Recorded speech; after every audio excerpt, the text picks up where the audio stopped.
ದೌರ್ಜನ್ಯಕ್ಕೆ ಒಳಗಾದ ಕುಟುಂಬಗಳಿಗೆ ದಲಿತ ಸಂಘರ್ಷ ಸಮಿತಿ ತಾಲೂಕು ಶಾಖೆ ವತಿಯಿಂದ ಆಹಾರದ ಕಿಟ್ ವಿತರಣೆ. ಚಳ್ಳಕೆರೆ ತಾಲೂಕು ಮೊಳಕಾಲ್ಮೂರು ವಿಧಾನಸಭಾ ಕ್ಷೇತ್ರ ವ್ಯಾಪ್ತಿಯ ಕೇಡಿಕೋಟೆ ಗ್ರಾಮದಲ್ಲಿ ಇತ್ತೀಚೆಗೆ ದೌರ್ಜನ್ಯ ಪ್ರಕರಣಕ್ಕೊಳಗಾದ ಮತ್ತು ಸಾಮಾಜಿಕ ಬಹಿಷ್ಕಾರಕ್ಕೊಳಗಾಗಿದ್ದ ಮಾದಿಗ ಸಮುದಾಯಕ್ಕೆ ಕೂಲಿ ಕೆಲಸ ಇಲ್ಲದೆ ಇರುವುದರಿಂದ ಊಟಕ್ಕೂ ಸಹ ಪರದಾಡುವಂತಹ ಸ್ಥಿತಿ ಉಂಟಾಗಿದೆ.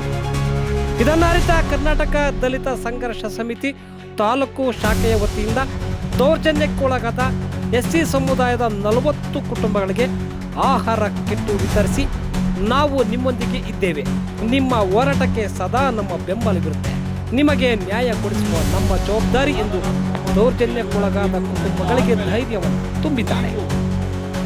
ಇದೇ ಸಂದರ್ಭದಲ್ಲಿ ಸಮಾಜ ಕಲ್ಯಾಣ ಇಲಾಖೆಯ ಅಧಿಕಾರಿ ದೇವಲ್ ನಾಯ್ಕ್ ಇಲ್ಲಿನ 40 ಕುಟುಂಬದ ಮನೆಗೆ ಭೇಟಿ ನೀಡಿ ಸರ್ವೆ ಕಾರ್ಯವನ್ನು ಮಾಡಿದ್ದಾರೆ.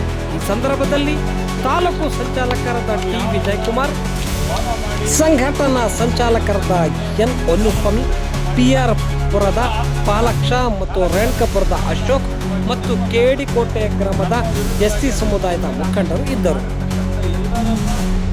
ಒಟ್ಟಿಗೆ ಸೇರಿಸಿ ನೀವೆಲ್ಲರೂ ಕೂಡ ಕಾನೂನಡಿಯಲ್ಲಿ ಎಲ್ಲರೂ ನ್ಯಾಯವನ್ನು ಪಡ್ಕೊಂಡು ನಾವು ಮತ್ತು ಅವರು ಎಲ್ಲರೂ ಸಹಬಾಳ್ವೆ ಒಂದು ತಾಯಿ ಮಕ್ಕಳಾಗಿ ಬದುಕಬೇಕು ಅನ್ನೋ ನಿಟ್ಟಿನಾಗೆ ನಾವು ಕೆಲಸ ಮಾಡ್ತೀವಿ.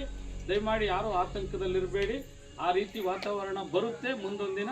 ಆ ಬರೋದಕ್ಕೆ ಅಧಿಕಾರಿಗಳು ಮತ್ತು ನಾವು ಪ್ರಾಮಾಣಿಕ ಪ್ರಯತ್ನ ಮಾಡ್ತೀವಿ. ನೀವು ಕೂಡ ಅದೇ ರೀತಿ ಎಲ್ಲ ಗ್ರಾಮದ ಎಲ್ಲ ಸರ್ವ ಜನಾಂಗದವರು ನಾವೆಲ್ಲ ಒಂದು ಗ್ರಾಮದ ತಾಯಿಯ ಮಕ್ಕಳು ಅಂತೇಳಿ ಬದುಕಬೇಕು ಅಂತೇಳಿ ನಮ್ಮ ಉದ್ದೇಶ. ಈ ಉದ್ದೇಶದಡಿಯಲ್ಲಿ ನಾವೆಲ್ಲ ಕೆಲಸ ಮಾಡ್ತೀವಿ. ಆಗ್ಬೋದಾ?